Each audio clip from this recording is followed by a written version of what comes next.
Hi hello ಆತ್ಮೀಯ ಹೇ ಸೀತಾರಾಮ್ ವೀಕ್ಷಕರೇ, ನಾನು ನಿಮ್ಮವ ಇವತ್ತು ಮಲ್ಲಪ್ಪ ಜೋತವರು ತಮಗೆ ಇವತ್ತಿನ ಪ್ರಮುಖ ಸುದ್ದಿಗಳಿಗಾಗಿ ಆಹ್ವಾನಿಸ್ತಾ ಇದ್ದೇನೆ. ತಾವು ನೋಡಬೇಕು, ನೋಡೋ ಜೊತೆಗೆ ನಿಮ್ಮ ಅಭಿಪ್ರಾಯ ಮಾಡಿಸ್ತಾ ಇರಬೇಕು. ಈ ಪ್ರಮುಖ ಸುದ್ದಿಗಳನ್ನು ನೋಡ್ತಾ ಹೋಗಿ, ಜೊತೆಗೆ ನಿಮ್ಮ ಅಭಿಪ್ರಾಯ ತಿಳಿಸ್ತಾ ಹೋಗ್ರಿ ಅಂತ ನೋಡಿ. ಈ ಸುದ್ದಿಗಳೆಲ್ಲ ಬರ್ತಾ ಇದ್ದಾವೆ.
ಸರ್, ಕೇಂದ್ರದಿಂದ ಸಮುದಾಯದವರು ಇವತ್ತು ನಮ್ಮನ್ನು ಭೇಟಿ ಮಾಡಕ್ಕೆ ಅಪಾಯಿಂಟ್ಮೆಂಟ್ ಕೊಟ್ಟರು.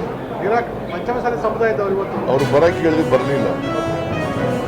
ಬರ್ರಿ, ನಾವು 10 ಜನ ಬರ್ರಿ ಮಾತಾಡೋಣ ಅಂತಂತೆ ಬರಲಿ. ಅಸೆಂಬ್ಲಿ ಅರ್ಜೆಂಟ್ ಆಯ್ತಲ್ಲ, ಹೋಗ್ತಾ ಇದ್ವಿ. ಸರ್, ನಾಳೆ ಅಂತ್ಯಕ್ರಿಯೆ ಸಂದರ್ಭದಲ್ಲಿ ಕೇಂದ್ರದ ಕಾಂಗ್ರೆಸ್ ನಾಯಕರು ಯಾರ್ಯಾರು ಬರ್ತಾ ಇದ್ದಾರೆ? ಹೋರಾಟವನ್ನು ಮುಂದುವರಿಸ್ತೀವಿ ಅಂತ ಹೇಳಿದ್ರು. ಈಗ ಪ್ರಜಾಪ್ರಭುತ್ವದಲ್ಲಿ ಹೋರಾಟ ಮಾಡಲಿಕ್ಕೆ ನಮ್ಮದೇನು ವಿರೋಧ ಇಲ್ಲ. ಪ್ರಜಾಪ್ರಭುತ್ವದಲ್ಲಿ ಎಲ್ರಿಗೂ ಹೋರಾಟ ಮಾಡಲಿಕ್ಕೆ ಹಕ್ಕಿದೆ. ಅವರು ಮಾಡ್ತಾ ಇದ್ದಾರೆ.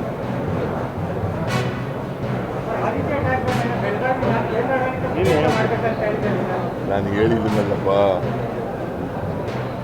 ಮಹಾಜನ್ ಆಯೋಗದ ವರದಿನೇ ಅಂತಿಮ. ಅದನ್ನು ಬಿಟ್ಟು ಪದೇ ಪದೇ ಮಹಾರಾಷ್ಟ್ರ ಅಲ್ಲ ಬೆಳಗಾವಿ ಮಹಾರಾಷ್ಟ್ರ ಸೇರಬೇಕು ಅಂತ ಹೇಳಿದ್ರೆ ಅದು ಅವರ ಮೂರ್ಖತನ, ಪಾಲಿಸುವಾದಂಥ ಹೇಳಿಕೆ. ಅದನ್ನು ಕರ್ನಾಟಕ ಸರ್ಕಾರ ಸಹಿಸಲ್ಲ. ಗೊತ್ತಾಯ್ತಾ?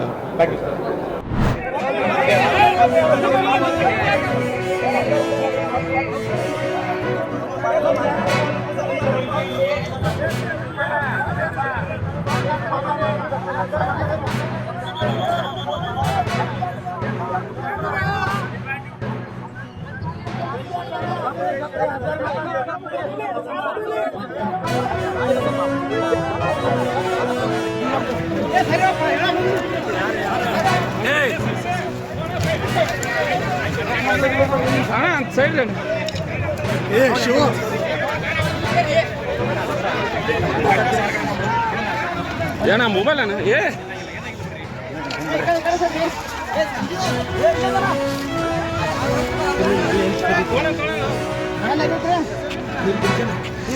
ಏನಾತ್ರಿ ಅಣ್ಣ ಏನಾತನ ಏನಾತನ ಅಣ್ಣ ಏನಾತ್ರಿ ಏನಾತ್ರಿ ಅಣ್ಣ ಏನಾತ್ ಹೇಳ್ರಿ ಏನಾತ್ರಿ ಅಣ್ಣ ಏನಾತ್ ಹೇಳ್ರಿ ಅಣ್ಣ. ಮತ್ತು ಈ ಹೋರಾಟಕ್ಕೆ ಬಹಳಷ್ಟು ಜನ ಕೈ ಜೋಡಿಸಿದ್ದಾರೆ. ಪ್ರತಿಯೊಬ್ಬರಿಗೂ ಕೂಡ ನಾನು ಧನ್ಯವಾದವನ್ನ ಹೇಳಲಿಕ್ಕೆ ಬಯಸ್ತೇನೆ. ಇವತ್ತು ಸರ್ಕಾರದ ಮಂತ್ರಿಯಾಗಿ ಹೋರಾಟಕ್ಕೆ ಬಂದಲ್ಲ, ಸಮಾಜದ ಮಗಳಾಗಿ ನಾನು ಬಂದ ತಕ್ಷಣ ನನ್ನ ತಮ್ಮ ನನಗೆ ಹೇಳ್ದ, ಅಕ್ಕ ನಮ್ಮ ಬಾಂಧವರು ಪಾಪ ಬಿಸಿಲಲ್ಲಿ ಕೂತಿದ್ದಾರೆ, ಬಹಳಷ್ಟು ಗೊಂದಲದಲ್ಲಿದ್ದಾರೆ, ನೋಡಕ್ಕ ನಮ್ಮ ಬಾಂಧವರಿಗೆ ಧೈರ್ಯ ತುಂಬುವಂತ ಕೆಲಸ ಮಾಡುವಂತ ತಮ್ಮ ಅಲ್ಲ, ಕಾಳಜಿ ಮಾಡ್ತಾನೆ. ಆದ್ರೆ ಇವತ್ತು ಸಮಾಜ ನಮ್ಮ ಬೆನ್ನಿಗೆ ನಿಂತ್ಕೊಂಡು, ಇವತ್ತು ಸಮಾಜ ಇದ್ರೆ ನಾವೆಲ್ಲ ಮುಖಂಡರು ಇರ್ತೀವಿ ಅನ್ನುವಂಥ ಒಂದು ಸಂದೇಶವನ್ನು ಇಲ್ಲಿ ಹೇಳಲಿಕ್ಕೆ ಬಯಸ್ತೇನೆ. ನಾನು ಜಾಸ್ತಿ ಮಾತಾಡೋದಿಲ್ಲ, ಗುರುಗಳಿಗೆ ಎಲ್ಲ ಹೇಳಿದ್ದೀನಿ, ಮುಖಂಡರುಗಳಿಗೂ ಕೂಡ ಎಲ್ಲ ಗೊತ್ತಿರುವಂತ ವಿಚಾರ. ಒಂದೇ ಒಂದು ವಿಚಾರವನ್ನ ಹೇಳಲಿಕ್ಕೆ ಬಯಸ್ತೇನೆ. ಸರ್ಕಾರ ಯಾವುದೇ ಇರಲಿ, ಇವತ್ತು ಬಿಜೆಪಿ ಇರಲಿ, ಇವತ್ತು ಕಾಂಗ್ರೆಸ್ ಇರಲಿ, ಪಂಚಮ ಶಾಲೆಗಳು ಕೂಡ ಬಹಳಷ್ಟು ಜನ ಜೀವನವನ್ನ ಕಷ್ಟದಲ್ಲಿ ನಡೆಸ್ತಾ ಇದ್ದಾರೆ. ಹಿಂದಿನ ಹೋರಾಟದಲ್ಲೂ ಇದೇ ದಾಟಿಯಿಂದ ಮಾತಾಡಿದೀನಿ, ಇವತ್ತಿನ ಹೋರಾಟದಲ್ಲೂ ಅದೇ ದಾಟಿಯಿಂದ ಮಾತಾಡ್ತಾ ಇದ್ದೀನಿ. ನನ್ನ ಸಮಾಜಕ್ಕೆ ನ್ಯಾಯ ಸಿಗಬೇಕನ್ನೋದೇ ಸಮಾಜದ ಮಗಳಾಗಿ ನನ್ನ ಒಂದು ಆಸೆ. ಇಲ್ಲಿವರೆಗೆ ತಾವೆಲ್ಲ ಸುದ್ದಿಗಳು ನೋಡ್ತಾ ಬಂದ್ರಿ, ನೋಡಿದಿರಿ.